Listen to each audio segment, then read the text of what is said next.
kushata kwechimwe, kunaka kwechimwe, kurambwa kwemumwe, kuroorwa kwemumwe. Kwazvivindi zvacho zvekutengesa mota yegirlfriend, wonoroora imwe girlfriend nemari yacho, munenge muchizviwana kupi? Ndisati ndakupa nyaya ino zvizere, ndinoti kana kari kekutanga kusvika pano ndinokumbira ungobaya button rekusubscribe, then turn on the notification bell kuitira kuti usarasikirwe nema-updates atenge tichikupai pano zuva nezuva. Nhasi nyaya yandauya nayo inyaya yemurume wechidiki uyo anonzi iye Blessing Manyange, ari zvakare mwana wemutungamiriri weimwe yemachechi mahombe muZimbabwe, uyo akatengesa Honda Fit yegirlfriend yake Charity Madare, then mari yacho akaishandisa kuwedzera mari yekuroora another wife iyo inonzi Petronella. Blessing achibvunzwa iye neH Metro anoti iye zveshuwa ndakatengesa mota yaCharity, mari yacho ndikaishandisa, uye Charity is now demanding every dollar kusanganisira nemota zvaakapa kuna Blessing munguva yavaidanana.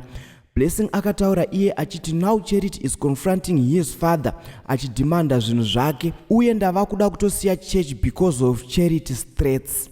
Munhu akuda kusiya church nekuda kuti atsomwa, abvunzwa, aiswa mweya mugambutsu kuti inini ndodatwe kwangu. So chirifani panyaya iyi ndechekuti Blessing akuti iye akutora ma-legal actions against Charity nekuti Charity is demanding and tarnishing his image nekusenda kwaakaita nyaya iyi pasocial media. So mubvunzo wangu uri pakuti imhosva here munhu kubvunza zvinhu zvake? Apa ndiwe unenge wakamukanya. Unoti munhu angatadze kuita hasha here pakadai? Apa woti wamuramba, womutengesera mota yake, mari yacho wonoroora imwe girlfriend. Zvinhu zvekudaro hazvidi kudaro muri Zimbabwe. So ngatisangane mucomment section tichimbozeya nyaya iyi kuti munhu anotengesa mota yegirlfriend, mota yaapiwa kuti angoshandisa arovese mairons ake, mari yacho obva anoirooresa mumwe munhu.